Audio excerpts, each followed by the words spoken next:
Hi, I'm Suzie from Nail Career Education, and today's video I want to focus on the reasons you should be using odorless. Let's get started. So traditionally, salons use a faster setting monomer. That's what came out when we first started learning it, and we are set in our ways to use it that way. But when you're learning, odorless gives you a huge advantage. And I'm going to discuss those three major important advantages today. The first one is no odor. So one of the hugest advantages of odorless is that it doesn't have a smell, and you can do this at home. In fact, a lot of professional salons will switch to odorless if they're working in a hotel or a spa or somewhere where somebody might be sensitive to the odor and they really don't want any odor at all. So I'm going to take 1/4 teaspoon of the product, and I'm just going to put it in there. And to show you the second advantage, in my opinion, is saves you money, and this is why.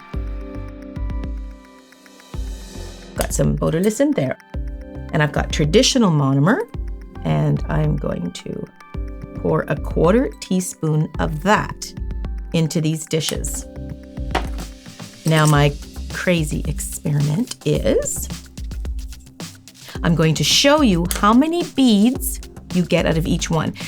Odorless is a little bit thicker, so when it lands into the powder from your brush, it takes longer, it's slower to absorb, so you don't need as much. That also is the reason why it doesn't smell, because right now the traditional is evaporating as we speak, and you can smell it because it's trying to cure quicker. Whereas the odorless is a thicker consistency and it's not doing that. I got some new glasses. Look at these, Cameron. Oh, cute. Aren't they adorable? I love them. So I can't see you as well if I look through them. So I look over my glasses. I need it for closer, right? Okay, so I've got my brush, and I've got this little piece of paper that shows Suzie's clean acrylic on this side and traditional acrylic on this side. Now, I love them both. This is not to diss traditional acrylic. I love traditional acrylic. But I have released the odorless for these very, very important reasons. I wish when I was learning 33 years ago that I had this at my fingertips. It would have made my learning curve so much faster and so much easier. So instead of learning with some training wheels, as odorless can lend to us, we jumped right on that huge giant bike with no training wheels, and we were just pushed down the hill. And eventually, after falling so many times, we did catch on. But this is going to save you a lot of bumps and bruises, and it's going to help you learn how to do acrylic much easier. So I've got my traditional monomer. I'm going to show you how many beads we can get out of this 1/4 teaspoon. I'm going to go in, take not very much as you can see, very little monomer, and I'm going to get my bead, and I'm just going to keep doing this until the product is gone. I don't need that much. You see, I just released a little bit. Just a certain size bead that I'm going for. See that? I'm just going to keep dipping and dipping until all the monomer is gone. I'm not using any more than normal. It's about a 2-to-1. When you're using traditional, it's about a 2-to-1 or 1-to-1, just depending on the type, between powder and liquid.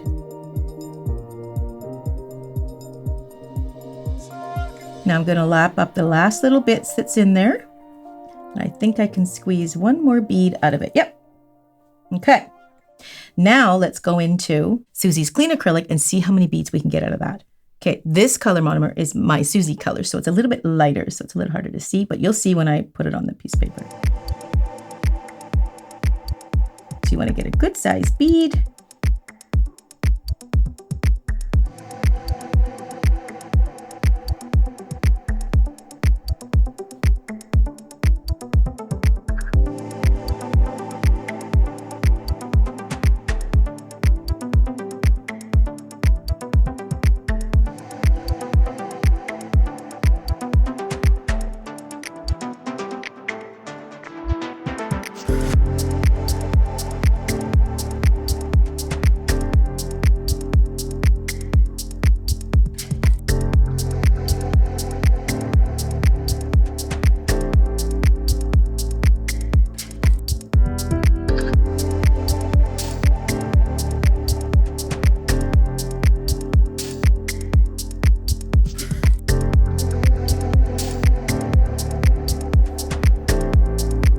Okay, we finally finished. Let me just count. So we have 1, 2, 3, 4, 5, 6, 7, 8, 9, 10, 11, 12, 13, 14, 15, 16, 17. So 1, 2, 3, 4, 5, 6, 7, 8, 9, 10, 11, 12, 13, 14, 15, 16, 17, 18, 19, 20, 1, 2, 3, 4, 5, 6, 7, 8, 9, 30. 1, 2, 3, 4, 5, 6. So 36 and 17. So you get twice as many beads as I did out of the traditional. So when you are taking the odorless bead and placing it into your powder, because it's moving slower, it's absorbing slower, and it's absorbing more liquid. So you need less liquid than the traditional. Okay, so now we've understood this is how we're going to save money. We can create a lot more beads with that.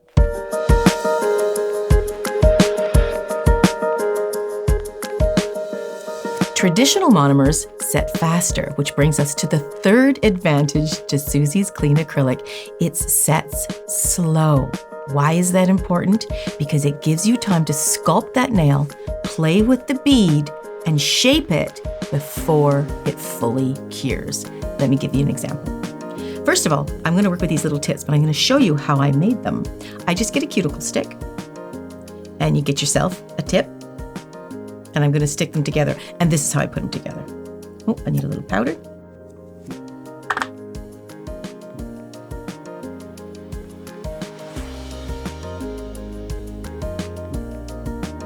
I just get a bead, place it on the end of my stick, and I just set the tip on it. And then I just set it on my towel and let it cure. Okay, so now I've got some of these all ready to go. Now I did put a layer of the pink acrylic over top, so it wasn't so clear, so you can actually see it a little bit better. Now the experiment is going to be this. We're going to do a split screen, and I'm going to do a bead and show you how long I can work it with both traditional and Suzie's clean acrylic. So I've got me powder, and I'm going to use a darker pink. I'm using my Suzie's foundation pink, so you can actually see it. It gives a little bit more pigment, so you can see what's going on. Okay, so we're going to start the timer as soon as that bead hits the nail. I'm going to get my monomer. I'm going to gather my bead that I need. And I'm going to place, so we'll start the timer now. And now I'm just manipulating this bead and just shaping and sculpting it exactly how I want it to be. Now with the slower setting, I find you can place your bead and just let it be for a minute.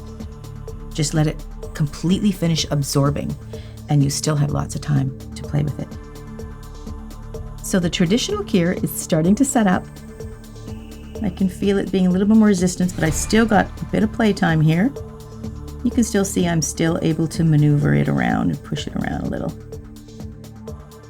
So now the traditional is starting to set up where I can't move it so much anymore.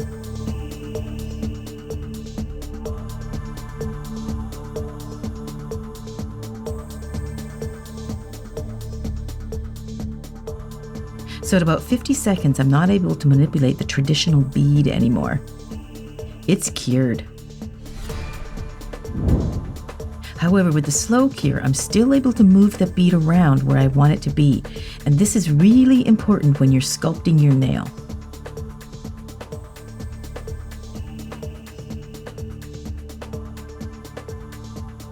I'm bringing it up into the center. I'm sort of guiding it into the center a little bit, creating the apex. And now I'm going to walk it down even further to show you it's still moving. It's still very pliable.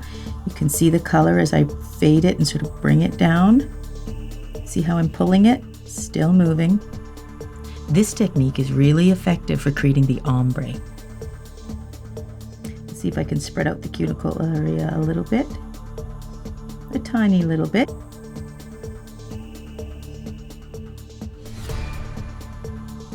It's starting to set up now. It's starting to say, I think I want to stay in this spot. Don't think I want to move anymore. That's hit a point now. It doesn't want to move anymore. Okay, so you can see the difference in the extra seconds that you have to play with. And in the world of seconds, it's like, okay, so that's a few extra seconds. But when you're building a nail, those few extra seconds make a big difference between pulling your hair out and it's already set. Now you got to file all the way the stuff that you don't like, right? compares to you get a few extra seconds to place those beads exactly where you want them. So it makes your sculpting easier. So it's not falling into the cuticle. So it's not draping on the side. So it's not running everywhere and you can't corral it. It gives you time to sculpt it. And because you've had a chance to sculpt it better, placing your beads where you want, shaping it better, it's less filing. So you can see slow setting acrylic can solve a lot of issues trying to build that nail before it gets out of control on you. Those few extra seconds will make a huge difference to your learning curve. Like I say, I wish that I had odorless available to me when I was first learning. It would have saved me a lot of grief.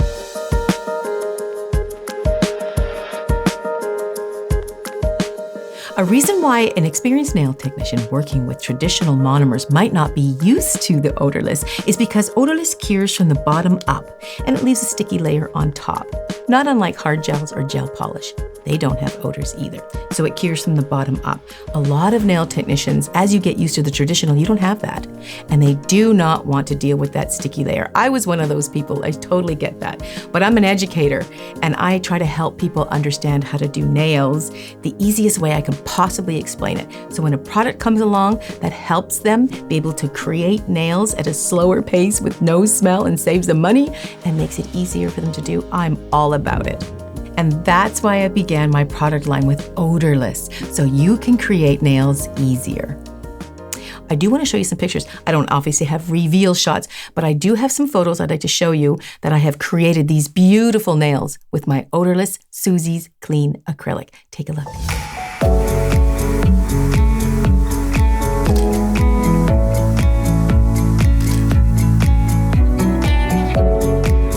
Are they beautiful? And all of those beautiful nails are created with odorless product. You can do this at home, you guys. Every one of those pictures you saw, I do have videos to show you how to do each and every one. So odorless isn't that scary, is it? It's actually a fantastic product. I hope you guys check it out. Go to nailcareer.com and I will catch you guys in the next video.